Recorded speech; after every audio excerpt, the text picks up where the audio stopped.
Thanks for joining us here on NBC5 In Depth. I'm Brian Collar, and today is Easter. Billions of Christians across the world will celebrate the resurrection of Jesus Christ. And as we typically do with this Sunday edition of In Depth, we seek out a religious leader to talk about the holy day. This morning, Father Michael Carter at St. Michael's College shares what Easter means to him and plenty more. Easter to me means rebirth, resurrection, renewal. This is the centerpiece of the Christian tradition, this notion that Christ overcame death. That's a way that we can all reflect on how we overcome struggles in our own lives, the issues, the difficulties, the frustrations that we have in life, a lot of the pain, a lot of the suffering that we undergo in life. Jesus Christ also experienced these same things, but overcame them with his resurrection, something that gives hope to all believers. Does that hit a lot deeper because of, let's put it bluntly, that times are tough right now, whether it's the cost of living, whether it's the fact that, our country is involved in a war? It probably means a little bit more this time around, right? I think that's absolutely true. I know, speaking personally, it seems to be more salient for me. A lot of difficulties in the world, as you just mentioned, economics, politics, a wide array of issues that are out there. When we reflect on the meaning of Easter, we reflect on the difficulties that Jesus underwent, and that gives us some hope that there can be something different, something better, something more than just the mundane world that we deal with on the day-to-day, the struggles, the issues. So what's the message to people on Sunday as far as what Jesus went through, how that relates to our everyday life now? Absolutely. How can we apply that? Absolutely. We can apply it by choosing to live in that spirit of hope, choosing to live in a world where things can be better than they are now, where we do have the ability, where we do have the power to make positive change in our own lives and in the lives of others. Jesus proved this for the world, and all of us in our own ways can do this on an individual level, small steps that can make the world better just day by day. I think that's a real message that we can take home. I know us older folks have a practice of how we go about practicing our religion and stuff like that. But we're here on a college campus, and a lot of young people they want things quickly, and religion isn't something that can be done quickly, right? I don't think it can be done quickly, but you can start the journey in any level. So all it takes is one conversation with the student, one knock on the door, depending on what issue they're dealing with, what circumstance they're dealing with. Things can get pretty deep pretty quickly in a conversation with a student. And it's true that we do live in an age where the expectation that things can be instantaneous is there. The expectation that things need to happen now is there. I think we're reaching a point, however, even with our younger people, even with our students, where they're sensing a little bit of the vapidity of the world around them if it's only seen on the screen of a phone or on the internet or whatever. I think there is a real move towards reconnecting with human experience, with desiring something on a deeper level. It's not necessarily an avalanche just yet, but we're seeing kind of bits and pieces where I think people are frustrated with the status quo, and they're searching for something a little bit deeper, be it religion or be it some other aspect of the human spirit. I think the time is ripe now to have kind of these deeper conversations, and students are very receptive to it. You've seen that on this campus? Absolutely, absolutely, in a wide variety of ways. So it can be direct engagement with campus ministry or the religious life on campus, but it can also just be some of the conversations that I hear casually with students or what happens in other clubs, other endeavors. People are looking for things with a little more depth because they haven't felt it in a lot of the places in their lives, and now as they're discerning adulthood, they're looking into a lot of the different aspects that can be bringing a life of depth about. This is Pope Leo's first year as the Pope. Right. He's the first American Pope. This is his first Easter. Mm-hmm. I know, there was a lot of excitement at the beginning. Within the church, is there still that excitement going on with him being the first American Pope?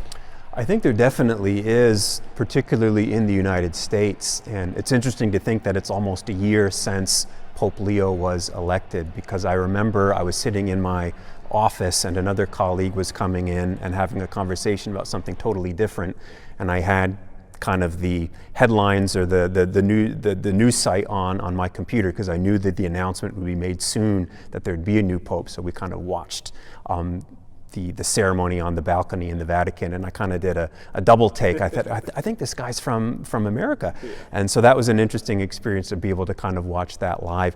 And I think just even small things of hearing the Pope speak in, to us, non-accented English, to speak fluently with an American accent in English. To me, that's an amazing thing. We've got a Pope who knows what it was like to grow up in the United States, who speaks English, who can communicate with Americans very directly. And though he hasn't made a journey as of yet to the United States, I'm sure when he does, no date has been announced, but I'm sure when he does, it'll be a huge event, not only for the church in the United States, but for the United States as a nation. It's a very exciting thing for me, and I think a lot of people are fascinated by this. He's not shied away from his opinions. He likes to use social media. Mm-hmm. And he's been very outspoken about what's going on in the Middle East because it hits close to home as far as the Holy Land is concerned. Absolutely. I just want to get your thoughts on his stance and where the church stands as far as what's going on. Absolutely. So just the other day was Palm Sunday, and the Pope celebrated Mass in Rome, and he made a very strong statement. He said that leaders that partake in warfare, their prayers don't resonate the same way with God. God desires peace, God desires this unity, and so he made a very strong statement about that. Brothers and sisters, this is our God, Jesus, Prince of Peace, who rejects war, whom no one can use to justify war. He does not listen to the prayers of those who wage war, but rejects them, saying, "Even though you make many prayers, I will not listen. Your hands are full of blood." And telling world leaders that their mission, their goal should be to bring about peace in the world. I would certainly continue to give this call to all leaders of the world to say, come back to the table to dialogue. Let's look for solution to the problems. Let's look for ways to reduce the amount of violence that we're promoting, and that peace, especially at Easter, might reign in our hearts. Just the other day as well, the Catholic cardinal who's in charge of the Catholic Church in Jerusalem in the Middle East, he was not able to go to some of the holy sites in Jerusalem to pray because of the security situation. This is not the world that we want to see necessarily. We want a world of openness and peace, and I think the Pope has been very forthright about that, and all Christian leaders would do well to meditate on what he says and take it seriously, as we are messengers of peace following Jesus, who we believe is the Prince of Peace. Got a lot of local soldiers over in the Middle East. What's the message to those families this Easter where they can't celebrate with their family members and their loved ones are in harm's way? Absolutely. First of all, certainly thank them for their service, which takes great courage, regardless of what people find in the political situation. I think we can all agree that the men and women that serve in our armed forces definitely deserve our gratitude. And for the families that have to deal with this separation, know that the Lord is with them, that this power of human spirit and human connectivity is certainly together, and that even though they are separated by distance and difficult situations, that spirit that's within their families, that's within their hearts, what Christians would call the Holy Spirit, is something that can certainly still connect them. You talk about Christians. I think in today's society, people like to label people as good Christian. He's a good Christian. Sure. From your perspective, who's someone who is a good Christian? I think the good Christian is anyone that models as best they can the peaceful, unifying message of Jesus Christ. I certainly think of Pope Leo as someone who models that and manifests that. In an American context, we can look to a lot of figures from our history, someone like Martin Luther King. There's a wide array of people, past and present, that can sort of model this. Whenever we hear a message of peace, love, understanding, bringing people together, dialogue, I think these are all things that resonate in the message of true Christianity.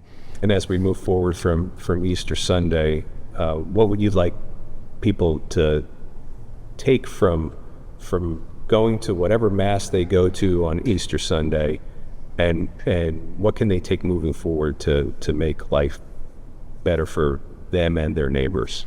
I hope they can take a message and a sincere feeling of optimism and joy. I think often, for a variety of reasons, we don't give ourselves time for joy in the world nowadays. And Christians believe very authentically that this is a joyful message, that this is a joyful time. And in this day and age, what more radical statement could there be to manifest that joy in our words and our actions, showing that there can be hope for something different, for something better, for something more fulfilling. I hope when people step out on Easter Sunday, they have that message in their hearts and are able to bring it to the people that they love.